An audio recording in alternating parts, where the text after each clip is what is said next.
In continuous, we come to the next topic, that is electric dipole in uniform electric field. अब हम dipole हमने पढ़ा था क्या होता है पहले। डाइपोल की वजह से, डाइपोल को हमने कहा था it is arrangement of two equal and opposite point charges separated by a small distance apart. कुछ एग्जांपल्स भी हमने बताए थे।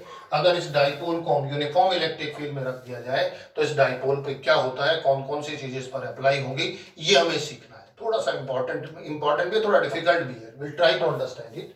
सबसे पहले हम क्या करते हैं, एक इलेक्ट्रिक फील्ड बनाते हैं। ये लेते हैं इलेक्ट्रिक फील्ड, पैरेलल लाइंस है। अभी हमने इलेक्ट्रिक फील्ड लाइंस भी सीख लिए क्या होता है। So these are the parallel and equally spaced line show in uniform electric field. Uniform electric field हो गया और इसके अंदर हम क्या रखते हैं, एक डाइपोल रखते हैं। This is minus q and this is plus Q.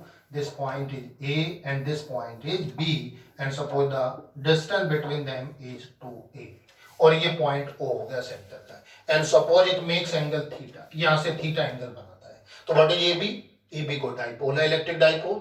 कहां रखा है, यूनिफॉर्म इलेक्ट्रिक फील्ड है। यूनिफॉर्म की इलेक्ट्रिक फील्ड की डायरेक्शन क्या है, फ्रॉम लेफ्ट टू राइट है। कैसे पता लगा यूनिफॉर्म, ये इलेक्ट्रिक फील्ड लाइंस हमने ड्रॉ की, इक्वली स्पेस्ड लाइंस हैं और ये डायरेक्शन शो करती है। Then what will happen, come to the point. सबसे पहले इलेक्ट्रिक फील्ड के पहले पॉइंट पर आते हैं। हमने क्या सीखा था, हमने सीखा था electric field is F upon Q not और यहां से हम एफ निकालते हैं Q not into E. What does it mean कि अगर इलेक्ट्रिक फील्ड के अंदर कोई चार्ज क्यू नॉट रख दिया जाए then this charge will experience a force and the direction of this force is same as that of electric field when the charge is positive. और अगर यही चार्ज नेगेटिव हुआ होता तो यहां पर हम कहते हैं direction of force will be opposite to that of electric field. और यहां देखिए दोनों का अरेंजमेंट है। एक कौन सा चार्ज है, माइनस क्यू, चार्ज कौन सा है, प्लस क्यू। अगर प्लस क्यू पर ये फॉर्मूला में अप्लाई करें इलेक्ट्रिक फील्ड का तो देखिए कितना फोर्स लगेगा, Q इंटू ई लगेगा। और कौन सी डायरेक्शन में लगेगा, Q into E in the direction of electric field because this charge is positive. I think it is clear to everybody कि यहाँ जो चार्ज है प्लस क्यू, इसके ऊपर जो फोर्स लगेगा इस इलेक्ट्रिक फील्ड के, क्यों फोर्स लगेगा, because it is kept in the electric field. कोई भी चार्ज अगर इलेक्ट्रिक फील्ड में रखेंगे तो उसके ऊपर that will experience a force और ये फोर्स लगेगा। ये इलेक्ट्रिक फील्ड की इंपॉर्टेंस है। अब यहां से चार्ज कैसा हो गया, माइनस क्यू। माइनस क्यू पे कितना लगेगा, माइनस क्यू इंटू ई। और डायरेक्शन कौन सी हो जाएगी, अपोजिट हो जाएगी, minus Q into E vector. ये डायरेक्शन अपोजिट होगी, ये इधर होगी। अब जरा इसका एग्जांपल लेके देखते हैं। ये कोई डाइपोल रखा था, एक चार्ज इधर है, एक चार्ज इधर है, माइनस क्यू है, ये प्लस क्यू है। इसके ऊपर फोर्स इधर लगा है, इसके ऊपर इधर लगा है, लगा देते हैं। तो दोनों पे फोर्स कैसे है, इक्वल है। और देखिए इक्वल है तो क्या करेगा, ये डाइपोल को रोटेट करेगा, टर्न करेगा। इट मींस क्या लगेगा इसके ऊपर, टॉर्क लगेगा। So when a dipole, electric dipole is kept in uniform electric field, it experiences A torque. Torque experience करता है और कितना टॉर्क होगा डाइपोल पर ये हम डेराइव कर सकते हैं। तो ये तो हमें समझ आ गया टॉर्क कैसे बना। टॉर्क किसकी वजह से बना, due to the two equal and opposite forces को कपल कहते हैं। This two forces will form a couple, q E minus q E. और इस कपल की वजह से क्या लगेगा, एक टॉर्क इस पे लगेगा। और कैसे लगेगा torque, so that it will get aligned along the direction of electric field. अब इसको ये क्या करेगा, कोशिश करेगा यहां से अलाइन करने की, और अलाइन करके कैसा बनाएगा, parallel to the direction of electric field. So as soon as an electric dipole is kept in uniform electric field, it experiences a torque so that it gets aligned along the direction of electric field. चलिए torque निकालते हैं, derivation करते हैं torque का कितना होगा। इसके लिए थोड़ा ज्योमेट्री की हेल्प लेते हैं। इस पॉइंट को अगर हम C मान लें तो देखिए कितना हो जाएगा जब टॉर्क निकालेंगे। टॉर्क को टॉ से रिप्रेजेंट करते हैं, either force into perpendicular distance, ठीक है। और आर्म ऑफ द कपल लेते हैं, कितना होगा इधर फोर्स, तो अगर मैग्नीट्यूड में ले रहे हैं तो क्यू इंटू ई हो जाएगा। परपेंडिकुलर डिस्टेंस कौन सा ले लें, एक फोर्स ये है तो ये डिस्टेंस 2a है और ये एंगल कितना हो जाएगा, साइन थीटा ले लेंगे तो ये आ जाएगा 2a sine theta. That will B multiplied by 2a sine theta. And let's do one thing, 2a e sine theta. और क्यों ऐसे किया हम जानते हैं, क्या होता है Q into 2, this is dipole moment, yes this is p into E into sine theta.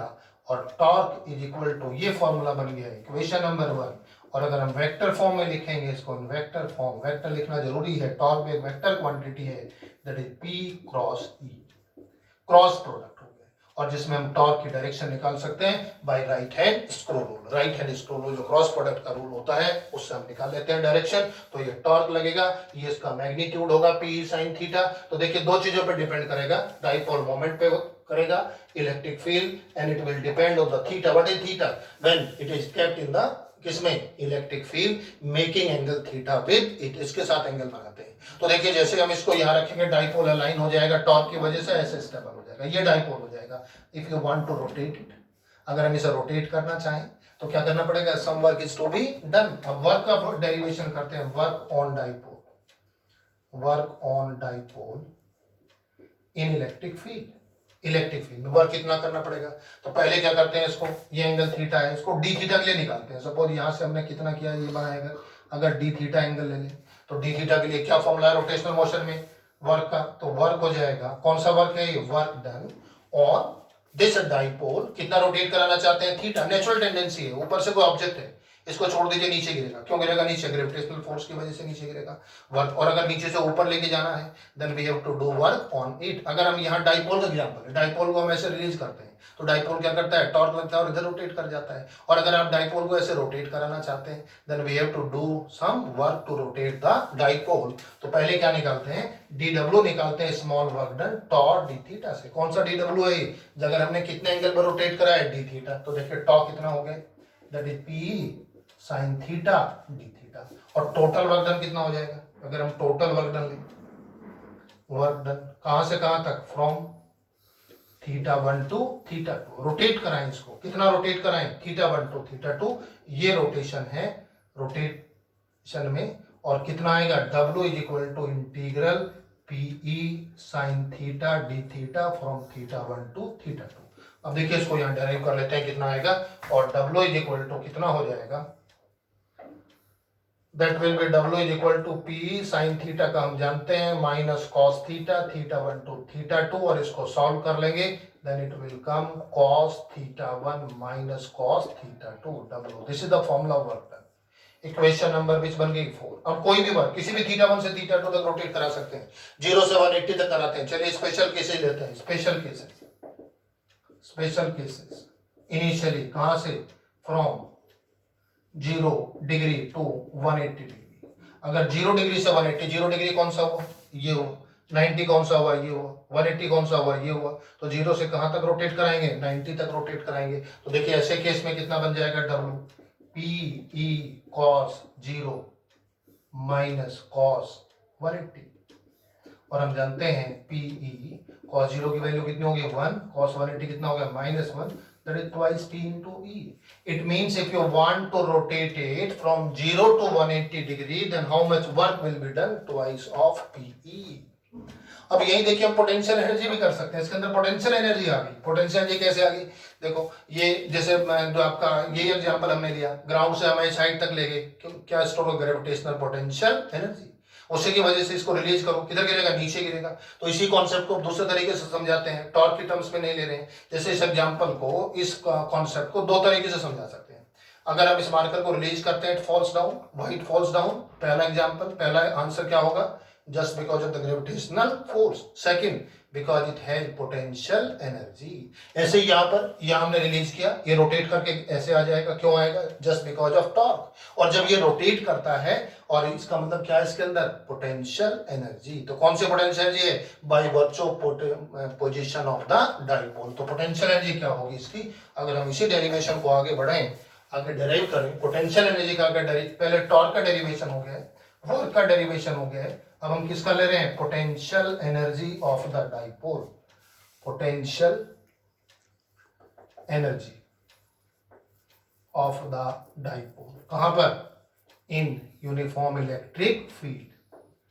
In uniform electric field कितना आएगा पोटेंशियल एनर्जी का? देखिए, it is the energy produced by the dipole by virtue of its position in the electric field. किसकी वजह से? By virtue of position. कहां पर? In the electric field. Electric field में क्या पोजीशन है डाइपोल की, उसकी वजह से जो एनर्जी आएगी वो कौन सी होती है? पोटेंशियल. हम जानते हैं kinetic energy by virtue of motion होती है, potential energy by virtue of position होती है. अब यहाँ पोजीशन की वजह से निकाल रहे हैं, क्या पोजीशन है, तो देखिए कैसे निकालेंगे. अच्छा, एक चीज और बताते हैं इंपॉर्टेंट. पोटेंशियल एनर्जी का रेफरेंस डिसाइड करना होता है. रेफरेंस क्या होता है? तो रेफरेंस क्या करते हैं? Customary to assume the dipole perpendicular to the direction of electric field. So let the direction और the dipole is kept initially perpendicular to electric field. So theta 1 is equal to 90 degree, and to rotate it further through angle theta, that is called potential energy. So from theta 1 is equal to 90 to theta is equal to theta, जो भी work होगा that work will be equal to किसके equal हो जाएगा, potential energy के. और कितनी potential energy आएगी तो यहां से निकाल सकते हैं PE cos थीटा 1 कितना है 90 minus cos theta, and then it will become minus PE cos theta. और इसी को अगर हम डॉट प्रोडक्ट की फॉर्म में लिखें minus P vector dot E vector, this is equation number 6 and it was equation number 5. So it is the derivation of potential energy. ये potential energy की डेरिवेशन होगी. कहां से पोटेंशियल एनर्जी हमें समझ आ गया, डाइपोल जिसकी वजह से रोटेट करता है वो पोटेंशियल एनर्जी में कन्वर्ट होगा. वो पोटेंशियल एनर्जी की वजह से जो हमने वर्क किया है इसको, that work is stored in the form of potential energy and this is the formula for potential energy. अब देखिए इसमें भी स्पेशल केसेस लेते हैं. पहला स्पेशल केस कौन सा लेते हैं, first if theta is equal to 0 then what is u1 minus P. Theta 0 कौन से वाला है, ये वाला केस है, ये वाला केस है थीटा 0. अब थीटा को 180 लेते हैं second. If theta is equal to 180 degree then what is u2. देखिए cos 180 माइनस होता है, माइनस माइनस कितना हो जाएगा प्लस P. और कितना चेंज आया पोटेंशियल एनर्जी में, what is change in potential energy, change in potential energy कहां से, फ्रॉम 0 टू कितना 180, डेल्टा U कितना हो जाएगा u2 minus u1 that is equal to twice of PE. Equation number which 7. और देखिए वर्क भी कितना आया था हमारा, ट्वाइस ऑफ PE. तो जितना वर्क करना पड़ेगा कहां से करना पड़ेगा, थीटा इज इक्वल टू 0 से कितना रोटेट कराने में 180 में. The work done to rotate the dipole from theta 1 is equal to 0 to 180 degree is stored in the form of potential energy. This is 2PE and this is twice of PE. और ये verify करता है work energy theorem पर, जितना हम इस पे work करेंगे डाइपोल को रोटेट कराने में, the same work will be stored, same amount of work will be stored in the form of potential energy. Twice P is the work done to rotate the dipole from theta is equal to 0 to 180 degree, and this is the change in potential energy from theta is equal to 0 to theta is equal to 180 degree. So this is all about the electric dipole in uniform electric field. तो कितनी चीजें हमने पढ़ी. सबसे पहले क्या लगेगा इसके ऊपर, it will experience a torque as if it get aligned toward in the direction of electric field. Number 1. Number 2 क्या होगा इसमें, अगर इसमें वर्क करना पड़ेगा further you want to rotate it, and third case इसके अंदर पोटेंशियल एनर्जी आएगी. और अगर ये नॉन यूनिफॉर्म इलेक्ट्रिक फील्ड ले लें then what will happen in non uniform electric field. अगर मान लीजिए यहाँ इलेक्ट्रिक फील्ड E1 है, यहाँ इलेक्ट्रिक फील्ड E2 है, तो अगर ये E1 E2 से ज्यादा है तो along with the rotation it will move along the direction of electric field. और अगर इधर इलेक्ट्रिक फील्ड ज्यादा है then it will move in this direction. तो दोनों तरह के मोशन हो जाएंगे, rotational as well as translational motion. तो केवल यूनिफॉर्म इलेक्ट्रिक फील्ड में रोटेशनल मोशन होगा, नॉन यूनिफॉर्म में ट्रांसलेशनल भी होगा और रोटेशनल भी होगा. और किधर होगा translational, in the direction of high magnitude of electric field. जिधर इलेक्ट्रिक फील्ड ज्यादा होगा, क्यों ही ज्यादा है तो ये इस डायरेक्शन में भी जाएगा, रोटेट भी करेगा. और अगर ये ज्यादा हुआ तो इधर भी जाएगा और ये रोटेट भी करेगा, the direction of high value of electric field. ये बनेगा non uniform as well as uniform.